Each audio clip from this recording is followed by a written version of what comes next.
January 26, 2024, I had a smooth flight from LAX to Changi Airport in Singapore, which is better than LAX physically. And then from Singapore to Manila was a smooth 3.5-hour flight. I had 5 speaking engagements and 1 family event. January 27, I attended the first family event. It was a clan.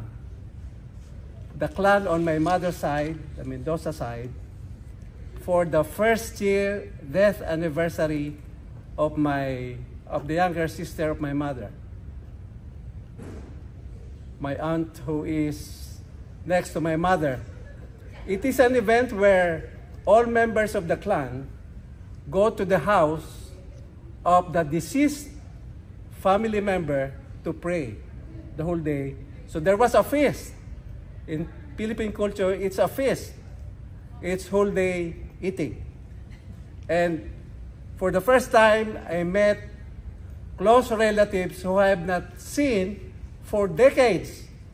And they marvel how I could remember all their names. Because when I was young, I used to move around the community. I have that habit of going around and chatting to friends and relatives. The other speaking engagements are for students. First is my high school, where I graduated in 1966. 2 were scheduled to speak, the valedictorian of the class of 1966, who backed out at the last minute and called me to tell me to fill in and use her time. So I spoke for 1.5 hours. The topic was guidance counseling in a fast-changing world. So before I flew to Manila, I had my granddaughter prepare a slide where on top was my educational attainment and at the bottom is my career path from 1966 up to now. I used that to demonstrate to the students that no matter what course they take in college, there are things that don't change. For instance, I showed them the leadership skills that I started to learn when I was an officer of the preparatory military training in high school, and the communication skills that I started to learn when I was a member of the school organ. And no matter where you go in your career and what position you attain, you always use leadership and communication skills. So that's the lesson that I imparted to them. I spoke before college students of LaSalle, and I was very happy because there was a lot of questioning after the end of my presentation. And there are follow-ups from these students who wanted me to coach them one-on-one, and I said, yes, yes.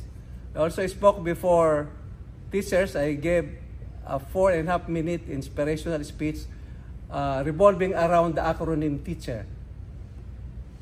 So there's a meaning for every letter. With teacher, starting with, I forgot. The R is resilient leader, and the teacher is, I forgot. Anyway, E is, oh well, I remember the C. The C is champion of creativity.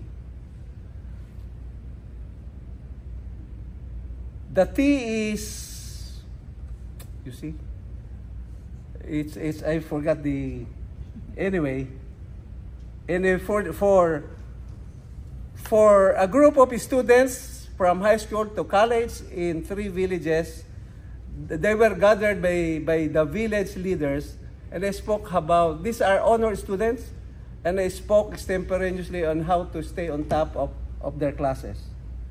Of course, A major purpose was to attend the high school reunion of class 1966. Not even 15% of us attended the reunion, and the unhappy portion of that event was the death of a classmate from from first year to high school who died in the car on the way to the venue for the reunion. That was the unhappy portion of the meeting. And I moved around the three villages on my father's side and my mother's side, and chatted with friends and relatives. And I was amazed at how their lives have improved. Physically, they have good houses, and everybody has mobility now. It used to be that we used to walk 8 kilometers a day going to school, but now everybody has cars. Not just car, but cars. What did I get from this experience?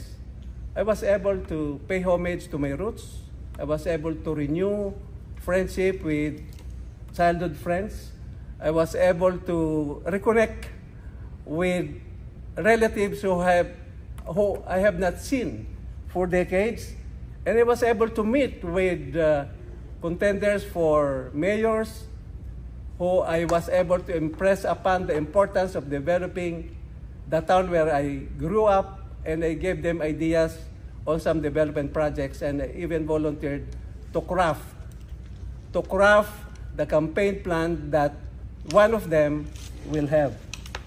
And the deal was, I said, I'm not charging you anything, but if you win, get me as your consultant for as long as you stay in power.